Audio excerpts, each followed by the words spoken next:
10, 9, 8, 7, 6, 5, 4, 3, 2, 1. Perkembangbiakan vegetatif tumbuhan.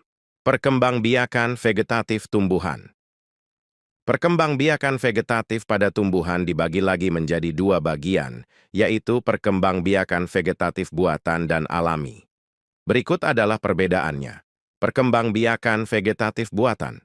Perkembangbiakan secara vegetatif buatan adalah proses reproduksi tanaman tidak melalui perkawinan, tetapi menggunakan campur tangan manusia dengan bantuan manusia. Perkembangbiakan tumbuhan tanpa kawin dengan bantuan manusia disebut perkembangbiakan vegetatif buatan. Berikut adalah beberapa cara dari perkembangbiakan vegetatif buatan. Cangkok-cangkok adalah proses mengembangbiakan tanaman dengan cara merusak bagian batang. Cangkok ini akan membuat batang akan memiliki akar. Karena tumbuhan tidak bisa melakukan hal ini sendirian, maka ia membutuhkan bantuan manusia. Setelah cabang batang terluka, tutup dengan tanah dengan bungkus plastik. Gunakan plastik bening untuk memudahkan kalian dalam mengamati perkembangbiakan tumbuhan. Setelah tanaman tumbuh, akarnya bisa dipotong. Lalu, ketika pemotongan selesai, tanaman dapat ditanam di dalam pot atau di tempat lain. Tanaman yang dapat ditanam dengan cara cangkok biasanya yang memiliki biji dikotil. Dikotil adalah tumbuhan yang memiliki unsur kayu. Contoh, tumbuhan yang berkembang biak dengan tunas cangkok adalah mangga, jambu air, sawo, jeruk, kelengkeng, rambutan, dan jambu biji. Okulasi-okulasi adalah mengembangbiakan tanaman dengan menempelkan potongan pucuk dari batang satu tanaman ke batang tanaman lain. Metode okulasi membantu meningkatkan kualitas dan mutu dari tanaman. Okulasi dilakukan untuk menghasilkan sifat tanaman yang terbaik dan memperoleh benih yang berkualitas. Contoh tanaman yang diperbanyak dengan cara okulasi adalah kakao, karet, mangga, kelengkeng, alpukat, jeruk nipis, dan kamboja. Kopulasi-kopulasi adalah kegiatan menggabungkan batang bawah dan batang atas tanaman. Kegiatan ini tentu membutuhkan bantuan manusia, jadi pengikatan melibatkan perbanyakan buatan. Namun, penyambungan hanya bisa dilakukan dengan tanaman sejenis. Teknik kopulasi hampir sama dengan teknik okulasi karena memerlukan tanaman yang baik. Oleh karena itu, hubungkan antara tanaman yang memiliki satu keunggulan dan tanaman yang memiliki yang lain. Tanaman yang dapat berkembang biak dengan cara kopulasi meliputi kopi, durian, singkong, tomat, terong, dan mangga. Stek-stek adalah proses perkembangbiakan tanaman dengan menggunakan bagian tubuh tanaman seperti akar, daun, dan batang. Tumbuhan bersifat totipoten, yaitu memotong untuk membentuk sel lain. Sel-sel lainnya lengkap dan menyerupai orang tuanya. Cara stek ini dapat dilakukan dengan 3 cara lain seperti berikut. 1. Stek batang cara ini banyak digunakan karena paling mudah dipahami dan memiliki tingkat keberhasilan yang sangat tinggi. Cara perkembangbiakan menggunakan stek batang dengan cara memotong bagian batang yang mempunyai ruas atau mata. Caranya dengan memilih bagian tanaman yang dapat dipotong harus sudah tua. Pastikan ada 3-4 simpul pada batang. Lalu, pastikan jarak potong antara ruas bawah 0,5 dan jarak atas 1 cm. Setelah memotongnya dengan tajam, kalian bisa menancapkannya ke dalam tanah. Contoh tanaman yang dapat dibudidayakan dengan stek batang, antara lain sukun, singkong, kelengkeng, rosemary, delima, cabe, tomat, kopi, pohon kelor, kangkung, anggur, dan mawar. 2. Stek daun. Jika stek batang menggunakan batang untuk mengembangbiakan tanaman, maka stek daun menggunakan daun untuk mengembangbiakan tanaman.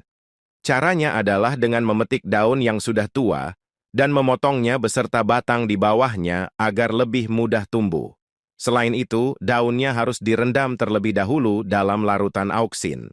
Setelah itu, memasuki tahap pembibitan stek daun. Pada tahap ini, daun ditancapkan di tanah dan ditutup dengan plastik berlubang. Tanaman yang berkembang biak dengan menggunakan stek daun adalah tanaman Wijaya Kusuma, Sri Rejeki, kaktus, lidah buaya, cocor bebek, dan juga begonia. 3. Stek akar. Cara perkembangbiakan.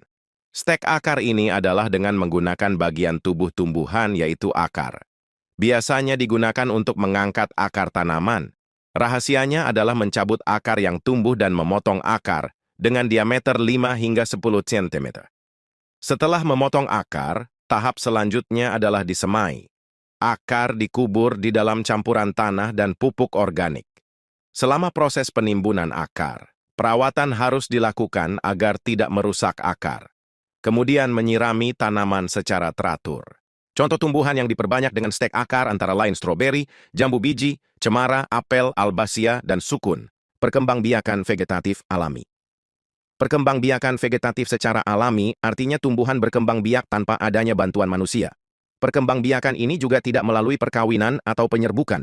Namun, perkembangbiakan ini dilakukan oleh tumbuhan itu sendiri dan juga tumbuhan lain. Berikut adalah beberapa cara dari perkembangbiakan vegetatif alami. Tunas-tunas adalah perkembangbiakan tanaman yang menggunakan bagian tunas atau tanaman yang baru tumbuh. Tunas berada di bawah tanaman induk dan tunas muncul di atas permukaan tanah. Tunas biasanya berasal dari batang, daun muda, buah bunga yang menjanjikan. Contoh perkembangbiakan tumbuhan bertunas terjadi pada tanaman pisang, tebu, dan bambu. Tunas adventif memiliki kemiripan dengan tunas biasa. Namun tunas adventif merupakan tumbuhan yang tumbuh dari bagian tumbuhan seperti akar atau daun. Contoh tumbuhan yang berkembang biak menggunakan tunas adventif di antaranya cocor bebek, cemara, dan sukun. Spora-spora adalah organ reproduksi yang dimaksudkan untuk penyebaran pada tumbuhan berpembuluh tidak berbiji. Spora biasanya memiliki satu atau lebih sel tertutup dalam lapisan pelindung. Contoh tumbuhan berspora adalah lumut, jamur, dan tanaman paku. Umbi lapis. Umbi lapis adalah organ reproduksi yang dihasilkan dari sekelompok daun tebal berlapis dengan susunan seperti roset. Polisakarida pada umbi lapis bukan merupakan akumulasi karbohidrat. Biasanya di dasar serat. Contoh tanaman yang menggunakan umbi lapis untuk pembibitan antara lain bawang merah, bawang putih, bawang bombay, bunga bakung, bunga tulip, bunga lili hujan, bunga amarilis, dan bunga narsis. Umbi batang. Umbi batang merupakan alat perkembangbiakan berupa batang atau modifikasi struktur batang yang terdapat di dalam tanah dan biasa digunakan sebagai cadangan makanan bagi tanaman. Saat ditanam di tanah, umbi ini bisa tumbuh menjadi tanaman baru. Contoh tumbuhan yang berkembang biak dengan umbi batang adalah kentang, ubi jalar, talas, bengkuang, gadun, dan genbiri. Umbi akar. Umbi akar merupakan perkembangbiakan vegetatif alami yang memanfaatkan akar, termasuk cadangan makanan. Umbi akar ada dua jenis, yaitu berserat dan akar tunggang. Contoh, tanaman yang berkembang biak pada umbi akar berserat adalah singkong, sedangkan umbi akar tunggang antara lain lobak dan wortel. Akar tinggal restoran terbaik di dekat sini. Akar tinggal ini biasa disebut rimpang, berarti perkembangbiakan tumbuhan yang tumbuh dan menyebar di bawah permukaan tanah. Rimpang menghasilkan akar baru atau tunas baru yang tumbuh menjadi tanaman baru. Rimpang digunakan untuk menyimpan stok makanan atau hasil metabolisme tanaman. Rimpang juga mengandung banyak minyak atsiri dan alkaloid. Contoh tumbuhan yang berkembang biak dengan menggunakan rimpang adalah jahe, lengkuas, kunyit, dan temulawak. Geragih-geragih adalah perkembangbiakan tumbuhan dengan memodifikasi batang yang tumbuh di samping atau bisa disebut cabang di batang. Di batang ini akan ada ruas-ruas yang akan tumbuh menjadi tanaman baru. Umumnya ditemukan di banyak spesies terna. Terna adalah tumbuhan berbatang tidak berkayu, lunak. Contoh tumbuhan yang berkembang biak dengan menggunakan geragih atau stolon antara lain stroberi, rumput teki, dan pegagan. Perkembangbiakan generatif tumbuhan. Perkembangbiakan secara generatif adalah proses perkembangbiakan tumbuhan dengan cara pembuahan dan penyerbukan. Perkembangbiakan secara generatif tumbuhan hanya terjadi pada tumbuhan yang memiliki organ reproduksi seperti serbuk sari dan kepala putik.